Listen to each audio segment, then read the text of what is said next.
Hello and welcome to Social Media Weekly episode 29th August 2019. Social Media Weekly is brought to you by Virtual Peddlers Marketing, the digital marketing agency that helps small businesses go digital. My name is Sean. And I'm JK. This week, Facebook releases feature to disconnect the information third party shares with them. Complicated but quite essential. Facebook and Twitter coordinated banning of disinformation accounts backed by the Chinese state. Twitter releases 6-second video bidding for ads. LinkedIn improves efforts to clean up its platform. Facebook is launching WhatsApp Pay in Indonesia. Instagram speaks out on fake news on its rule change regarding photo reusability. So back to our stories. Facebook releases feature to disconnect the information third party shares with them. Whenever we use Facebook login to sign into a third party app or website, Facebook is given access to see what we are doing in there. That's the agreement Facebook has with third parties. Last year, they announced that they will give users the option to disallow their snooping, and they've just released a feature that will do just that, named Off Facebook Activity.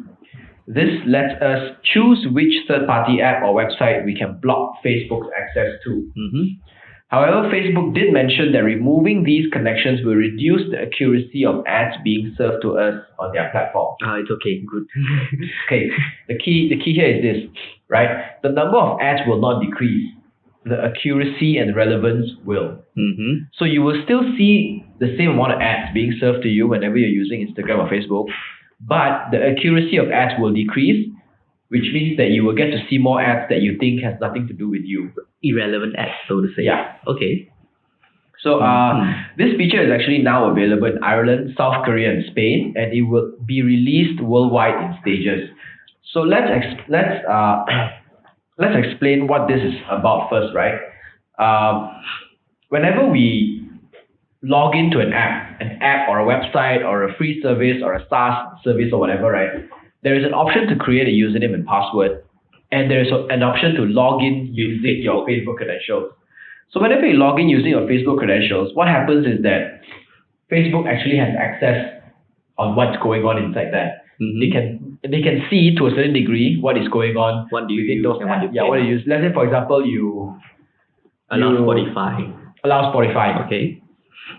Or you log into Lazada. You don't want to create a new account. You just use Facebook as your default account. And Facebook is able to see what's going on inside. What kind of music you like. How often you listen to it. And what kind of things that you buy from Lazada. So from there, it will serve you more ads, more accurate ads based on your activity outside of Facebook. Okay, got it. So what this feature is supposed to do is, it's supposed to give you a list of all the apps, all the third-party apps that you have logged in using Facebook account, and says you can tick, I don't want this app to have, I don't want Facebook to have access to this app, this app, this app, and Disconnect all the apps. disconnect all the apps. Okay. So you can still log in, but Facebook will not be able to obtain information from those apps. Okay, got it. All right. That was what they say lah. So it is the ability to give us the power to choose our privacy, but at the expense of the accuracy of advertisement. And I don't want either. The key is I don't want advertisement, that's all. Then we have to pay for social media. It's okay, you have free social media which is not, digital. Yeah, human media. But yeah, it really depends on personal preferences, whether you prefer it, to be less stalky or more, being served on random ads. Yeah. Because I don't think Facebook you are allowed to like, for instance, Google Ads, like you can choose to not show me this ad because it's irrelevant, right? Yes. Actually, Facebook you can as well. I don't see You can actually report the ads to say that it's not relevant to you. Yeah. You can report to say it's not relevant to you, and what Facebook does is it tries to be more accurate, but it's not really very good at that, to be honest, because there is a function in Facebook that actually shows us why we are seeing certain ads, and we fall into certain categories that we don't actually fall into. Randomness sort of stuff. Yeah, but that being said, the question now here is that if you will still see 100 advertisements, right, from Facebook and Instagram, that won't change. You won't see any less advertisements, right? The question now is here whether you will you be able to forego this kind of privacy in exchange for more accurate advertisement or not? Actually, I would forego because why? At least irrelevant advertisement will not trigger my impulsive buying. Okay, that's a very good point. So so you will still go ahead and block all these apps. Correct. Yeah. Facebook's access to all these apps because your explanation is that if the ads are not relevant, then I will be more conscious of the ads and in terms of my decision on. And you probably won't buy them because it's nothing to do with you, right? Correct. Can you imagine? Makes sense. If it's subconsciously like McDonald's, then you keep buying. Yeah. Then you're like some zombie customer. I know. That's why I'm refusing to download the McDonald's apps because the McDonald's app because it has so many these promos going on every single day. Everyone is doing it. That if I were to download the app and use it, I will end up eating McDonald's like 3 times a week. Correct. And I don't think it's a healthy way of advertisement. It's for consumer. It's good for business. It's good for business, yeah. But not. I don't know how to say this. At the end of the day, that's what they're concerned about, right? Yeah, money, cents and dollars. Yeah. Well, it's up to you, listeners. Yeah. So next up, Facebook and Twitter coordinated banning of disinformation accounts backed by the Chinese state. Hong Kong has been a political powder cake. Okay, is that even a word? Yeah, powder cake is you know what's a keg? A keg is I know a cake. A keg is like a barrel. A powder cake is a cake full with gunpowder. Okay, alright.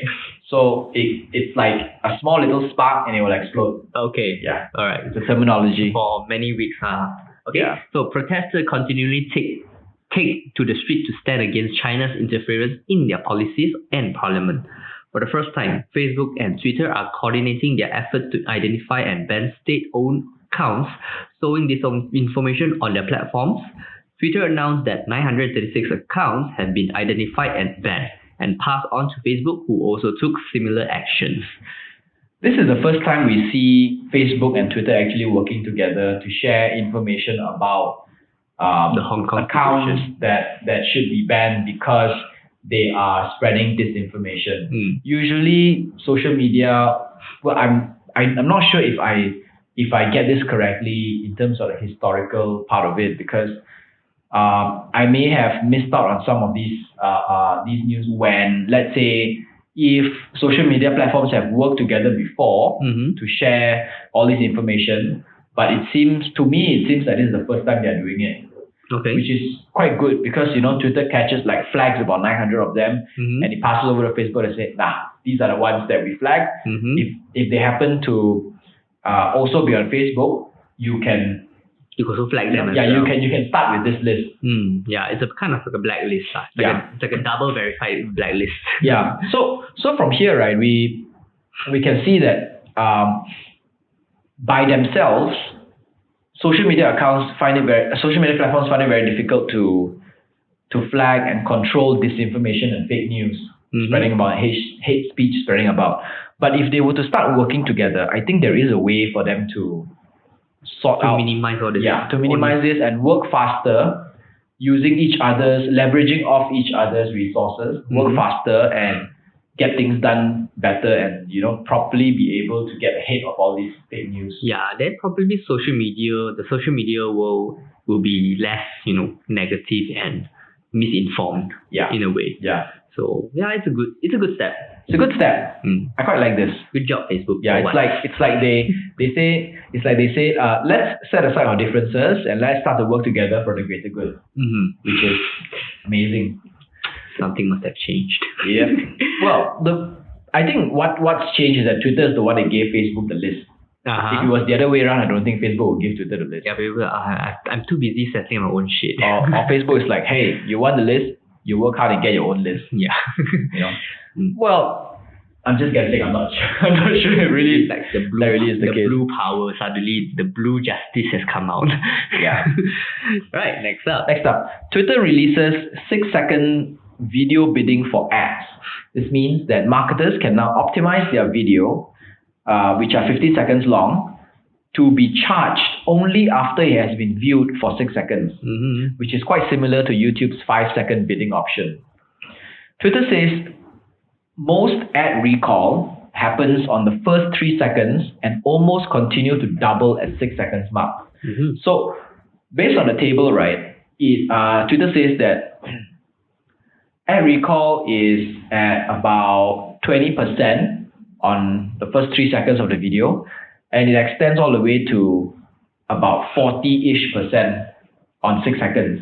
So that's why 6 seconds mark is a good important mark. So so as a marketer, right, what we can do now is that whenever we have a 15-second video on Twitter, we can actually choose to start our bidding, start the cost, like for Twitter to charge us only after 6 seconds. 6 seconds of the video has been played. Okay. This is good also, because I think then only Twitter will be capable of providing better ads in terms of our marketers. Yeah. So the cost per result also will be better. Yes. It helps marketers minimize the cost on advertisements that are not effective. Yeah, correct. It's just showing, and then there's no return of CTA. Yeah, there's no return of CTA. It's a good way to encourage people to advertise on Twitter as well. Like you say, we are a bit more lenient in the charging, and you can test it out first and see, and then if after 6 seconds it works, then we'll charge you. Yeah, correct. Because I think now social media has just too many choices and steps. Yes. So I think they need to simplify much more than just this. In terms of, I personally feel like impression, it's really redundant. Like reach is more accurate than impression, so to say. Well, you can actually use ad recall lift, but you don't really need the impression number to be stated inside. The reason for impression is to show how many times a person sees the ad, right? So in marketing term, there is a science that says, there's a psychological science that says a person needs to see an ad 7 times before they make a decision to purchase. So that is how they control where impression comes to play. The importance of it. It's not just about how many people see the ad, but how many times a person actually sees the ad. Correct. Because if the person sees an ad about 3 to 4 times, the conversion is very low. So the impression needs to reach like 7 times the reach in order for it to get like a higher percentage of conversion. Correct. So it's like 700,000 to 100,000 Yes, reach. yeah, that's correct. Yes. Or maybe they can just simplify to okay, how many people actually seen more than 6 or 7 times? Yeah. That kind of number. Then perhaps that's a more accurate number to see the reach. Maybe it'd be like 2.1 or 3.5 correct. instead of 100,000 and 350,000. And you have to do a so many zeros. Yeah. So all right. Fair enough. Right. Next up, LinkedIn improves efforts to clean up its platform. LinkedIn has its share of fake accounts and scammers. Many of them come in the form of fake accounts that claim to hold big titles in the big companies. Between January and June 2019, around 21 million accounts have been acted on. Broken down, they are 19.5 million fake accounts were prevented from being created at all. With machine learning, 2 million fake accounts were restricted. 67,000 fake accounts were restricted after users report. 98% were taken down using AI, and the remaining are from manual methods. LinkedIn is actively keeping its platform safe from scammers and disinformation. Yeah, this is good. I think they are one of the few platforms that are concerning. They have been learning a lot from the failure of all the other platforms. Yeah. And taking like big measures. Correct. I think it has something to do with the fact that LinkedIn is owned by Microsoft, and Microsoft has very deep pockets from the very beginning, and the way they operate is very traditional, very professional, very systematic, and they care about their brand image a lot, to a sense that they don't want anything with their brand image to seem as if they're not working hard enough to protect the people. Correct, yeah. And they want to make it like it's user friendly. Most part is user friendly. Yeah. And it's quite amazing, right, to find that the fact that LinkedIn has reported that majority of the accounts, fake accounts in LinkedIn, are created for the purpose of scamming people. Like they would create fake accounts and they work in these Fortune 500 companies in very big titles when in fact they don't actually belong to these companies. So maybe LinkedIn can create a system that requests for the company, the owner, the admin of the company account to verify these people to Their positions. their positions, verify their positions and everything to see if they actually even exist at all. True. So then I think that will help. Yeah. Then in terms of resume, portfolio searches like HR the job for HR is much more easier. Yes, much more easier. Because it's credential. Exactly. Because now if you go into LinkedIn, right, you can see all these resumes and you don't even know whether it's real or not. Right? Correct. Yeah. So if there is a backward verification from the company account side, then you were able to know that as long as the person puts it there, you are verified. Yeah, you are verified. Yeah. Certified verified. Yeah. So it's good. I think Facebook, I don't know. But you imagine even for LinkedIn, for such a professional account, already have such huge numbers of fake accounts, right? I know, right? What more of other social media platforms? I think it's easier for LinkedIn to handle these things because LinkedIn isn't exactly kind of platform that everybody uses, but Facebook is an account that everybody uses. Yeah. Some people even have multiple Facebook accounts, Correct. which makes the world so much bigger for them and so much more difficult. And LinkedIn is a very professional thing in the sense that if you spread fake news and everything, right, the chances of it going viral is a lot People are like a lot less. Yeah. People just scroll They through. just ignore. Whereas in Facebook, it's so easy to pick up on something viral. Correct. Yeah. So, well done, LinkedIn. Next up, Facebook is launching WhatsApp Pay in Indonesia. While the world is assessing whether or not Libra is a viable currency for their people, Facebook is wasting no time with their plans. They've just announced that they will start rolling WhatsApp Pay to Indonesians. They will most likely start by accepting the rupiah as default currency, with their main effort to being activation across the 100 million user base. Eventually, and if Libra gets approved, then they can simply change the currency to Libra instead. Although Facebook was initially very enthusiastic with India as their starting point, the Indians' distrust with Facebook proves to be a massive roadblock. So they turn around and say, okay, let's go for easy pickings. Let's start with Indonesia. It's like, I picked this girl, I like this girl, and then suddenly rejection. Yeah. Friend zone. I think India has completely no trust on Facebook at all. Yeah. They're so afraid of what Facebook is doing to their people. You're not talking to India, you're not with the Libra. Go away, Shiva is telling me not to. I think it would be very difficult for Facebook to do anything to set a solid foothold into India. Indonesia, however, is a different story. And it's a good move to actually start up using their local currency first, right? Because you reduce the barrier of users owning an extra currency because you're already using rupiah anyway. Correct. And all you need to do is just to create an e-wallet for everyone to use, get it transactable on WhatsApp Pay.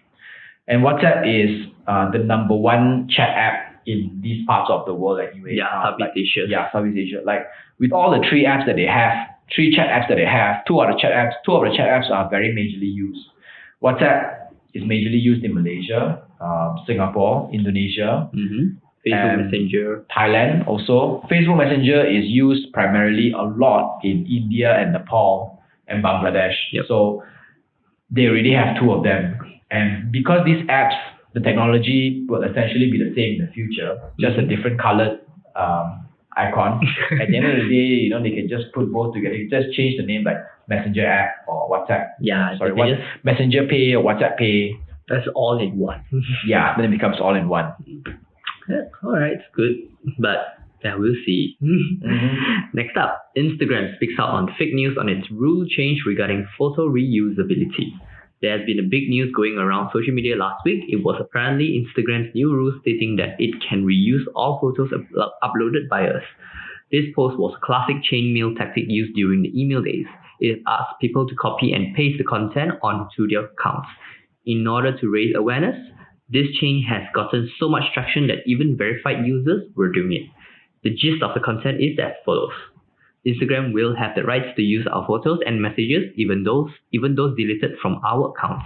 CEO of Instagram, Adam Mosseri, explained that this isn't true. He further went on to detail Instagram's right with our content as follows. When you share, post, or upload content that is covered by intellectual property, you grant us non-exclusive right to host, use, distribute, modify, run, copy, publicly perform, or display the work. This right ends when you delete your content or account. So the difference between the fake news version of this rights of usage and the real one is that on the fake one, it says that even when the content has been deleted from our accounts, all our accounts, Instagram will still have a copy and will still have rights to use it indiscriminately. They can do whatever they want with it. But the proper one is that while we as content creators own the intellectual property to these content, but they still have non-exclusive rights to use it however they want. Host, use, distribute, modify, run, copy, publicly perform, and display the work. And the rights will end, Instagram's rights to use our content will end when we delete our account or that content itself. Okay. But this does not include people who repost into their so accounts. we can have just one person, okay, we need this account, so repost it, then this is under yours already. So yeah, let's say if I were to post something and then you screenshot my post or you copy the photo and then you post again in your site, when I delete my account or I delete that content from my site, the post is still there. Your post is still there, owned by someone else, therefore Instagram still has rights to use it. But it's another loophole, I would say, to keep the post inside or content. Yeah. So technically, Instagram is saying the only difference between this fake news one and the real clause is that it's just the fact that whether Instagram still has rights to it after it's deleted. But what holds true is that Instagram has rights to use it when it is posted up. So Instagram can come up with an advertisement and screenshot your Instagram account and all the photos you have and put it as a part of their marketing content without needing to inform you. Ayo. I think this is a very redundant law, terms and conditions. Yeah. There's just no way to it. Yeah. Well, I think it's just, in the end of the day, it's just the users itself. Yeah. Just learn to filter before. Learn to QC yourself before you post. Yeah. Because once you post it will never be down. Yes. So as users now, we have to understand that the responsibility falls onto us, right? Anything that you do not want fall in the wrong hands, do not post anywhere. Yeah, correct. Just do not put anywhere public. To be fair, don't even put anywhere private or share it with anybody. Just keep it to yourself because once it goes out, it goes out. Yeah, correct. And the ability to duplicate it, it's just like a snap of a finger. It gets duplicated. Yeah. Then it's exponential. 2 become 4, 4 become 100, 100 become 2,000.